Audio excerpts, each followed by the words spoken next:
A long time ago, some people from here were like, I'm done living here, and moved to these sick mountain ranges, while others went near some rivers, and a few more wanted to go to the beach. So now there's people here.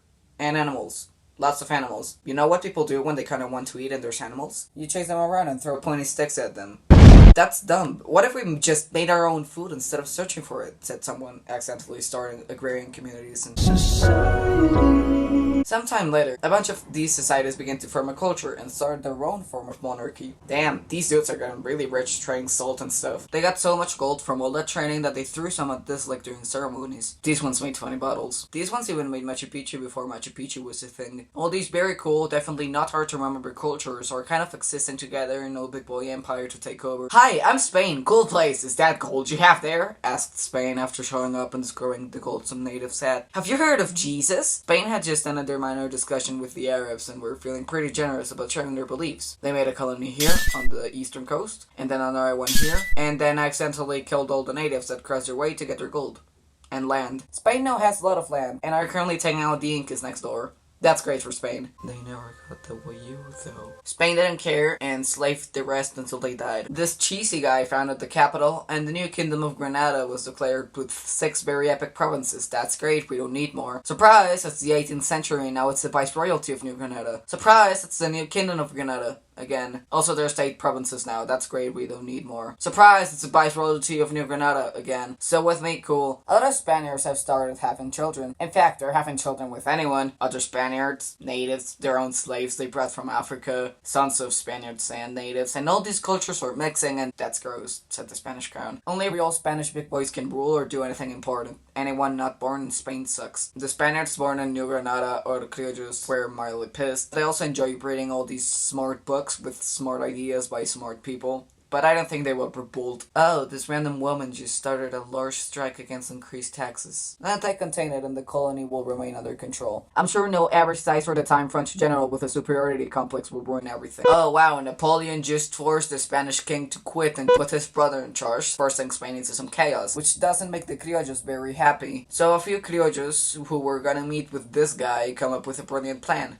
They go ask for a blower with flower base. But remember, they're criollos, so they refuse their base, so they break the base, attack the shop owner, start an independence revolution, and profit. Now their capital has its own fancy administrative junta, independent from Spain. And all these other cities declared their own one too. These 4 even did it before the capital. That's great. I'm sure everything will be great. Not everything was great. Some people kind of like the monarchy, some people wanted a strong government, some people wanted their government to govern themselves, and everyone hated each other. Then they started fighting a lot, and a civil war. Meanwhile, Spain got back on their feet, saw that mess, and decided to swoop in like nothing happened, committing a lot more atrocities along the way and executing many rebels. Hey everyone, Spain sucks, said Simon Bolivar, who had been trolling Spain next door and scored independence for Venezuela already. And it went down for a war. Bolivar and his army beat them out of swamp and then prevented them from crossing a bridge. Spain just rage quit, I hope they don't return. Anyways, Bolivar wants to go 3 for 3 by taking Spain out of Ecuador, but he would be stuck leading 3 countries. What if we just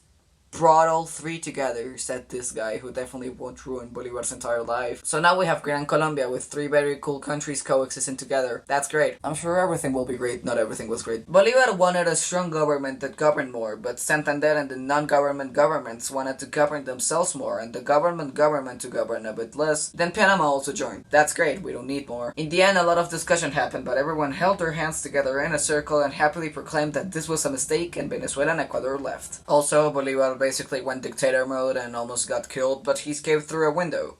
Oh wait, never mind, he died. So now we have the still pretty large Republic of New Granada with 16 very cool provinces. That's great, we don't need more. Now that there's less people, everything will be easier to manage. That's great. I'm sure everything will be great. Not everything was great. Actually, now we're stuck in a civil war. This guy got charged with murder, but he decided to lead a rebellion instead. Then he lost. Then he became president. Then he got couped. Also, slavery is abolished now. That's cool. Hey look, it's the Colombian traditional parties, the liberal and conservative parties. You could make a religion out of this. They will certainly get along well, and oop, another civil war. Okay, there's also 36 provinces now. Holy shit, that's a lot. We don't need more, and oop, another civil war. Alright, my dudes, this isn't working out. What should we do to prevent yet another civil war? I know, said Mariano Espina, founder of the Conservative Party, who might have been part of the plot to assassinate Bolivar a few years ago. We write another constitution and become the Grenadine Confederation. That's dumb, said the new citizens of the Grenadine Confederation, now composed of 7 states. That's great, we don't need more. Each state's government now can govern themselves more, independent from the main government. But Ospina wanted the main government to govern the state governments more, because that's what conservatives do, so he introduces a law or two that make people mad, and oop, a civil war. This guy just seized power and said the Grenadine Confederation stinks, the United States of Colombia is where it's at. That flag is okay, but we need a new one.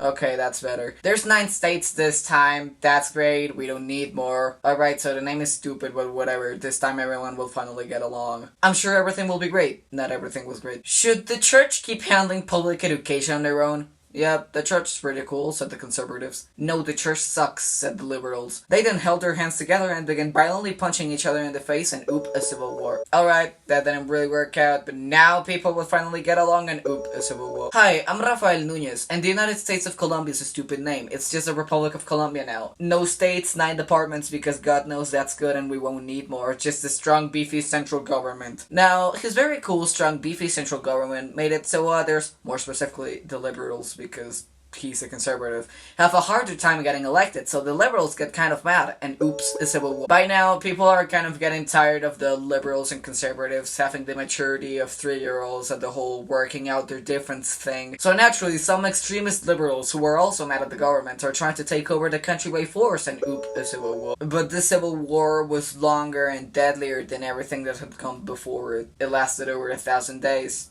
It was the 1,000 Days War. Also, there's like 15 departments now. That's great. We don't need more. Also, Panama's gone. Panama had been wanting to leave for a while now, but then Teddy Roosevelt showed up with thick gear and some war boats, so Colombia now had no other choice. The cost of the war left the country vastly impoverished and in a giant social crisis. And now the United States has a funny new plaything in South America to plant bananas in. They aren't very kind, but they make loads of bananas. Also, there's 26 departments now. Holy shit, we don't need more. Oh, now there's just 14. Also, Colombia lost this chunky part down there. Hey, we want to get paid for all these bananas we make for you, said the banana plantation workers. The banana company doesn't really want to pay their workers, so they called their big American pals for help, scaring the Colombian government into killing 1,000 workers or so. But that's okay, because Colombia has planes now, and someone filmed a movie here. That's very cool. Also, the liberals took power again, and oop, the civil war. Just kidding, but you almost believed me, did you? Hi, I'm Jorge Eliezer Gaitan, and I'm a pretty cool guy who's doing some pretty cool stuff. Everyone naturally liked Gaitan, except those who don't, and now someone killed him. So everyone is now accidentally killing each other for a few years if they don't agree with them. It was probably the CIA that killed them. Trust me, my uncle works for the Bianca. It was really violent. They called it the violence. So now the conservatives can't contain the chaos and the liberals can't contain the chaos, so they hand the power to the military and everything is still chaotic, but now the military is in charge. Women can vote now, so that's cool. Both traditional parties finally took a long look at themselves and realized that true progress could only come if they worked together. So they made a deal to get Rojas Pinilla out of office and they governed together.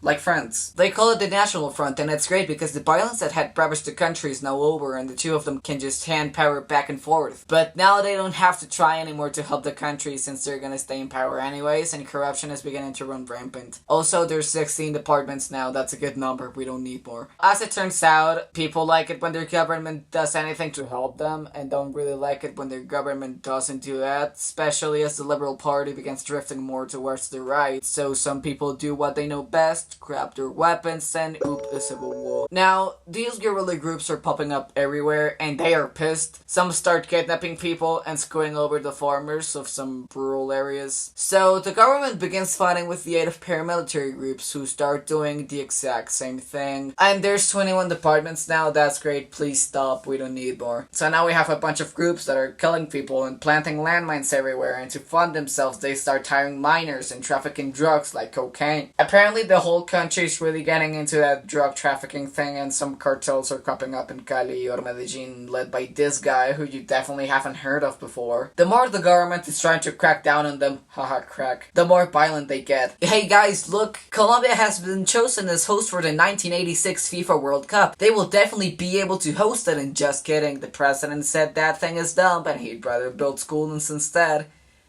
I sure hope he built those schools. He didn't. One of those guerrilla groups from earlier just tried to take over the Supreme Court, but instead most of them were killed.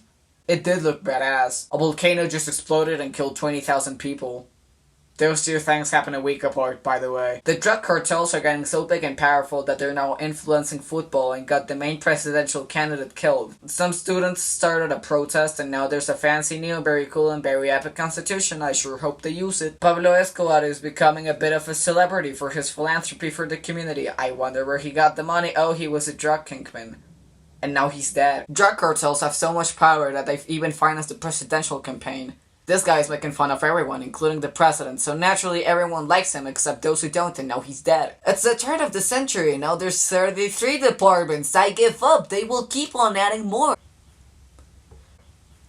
Colombia just hosted the Copa America and won. Sure, like 3 teams didn't show up because they were scared of the tomfoolery still going on in the country, but drug cartels are under control again. Alvaro Uribe just got elected. You can make a religion out of this. He will surely help end the conflict. Uribe then accidentally started a project where people would kill random guys, report them as guerrilla casualties, and get money for it. This random politician, who definitely won't say that women are at fault for being raped a few decades later, got kidnapped by the guerrillas, but she got freed by the army. That was a good military operation. Like a checkmate. Now, everyone is tired of this conflict thing, so it is time to finally get a peace deal done. After a lot of negotiation, the FARC guerrilla has been dissolved, and this dude got a Nobel Prize for it. The country was now free to start a peaceful road forward. That's great. I'm sure everything will be great. Not everything was great. A lot of the FARC's members don't care and just keep on fighting. At least not as many farmers are getting pushed around for a change. Hi, I'm Gustavo Petro, and all the guys currently in power suck, said a former M19 soldier who did not, in fact, like the guys currently in power. And not a lot of people do. In fact, many people are fine with protesting against them and destroying a few buses along the way, and oop, a civil war. No, it didn't happen. He just said some stuff and now he's the president. Inflation is rampant. Some people have no food. Some people have no money. Some people have no access to education. But at least there's just enough departments now. Oh, come on!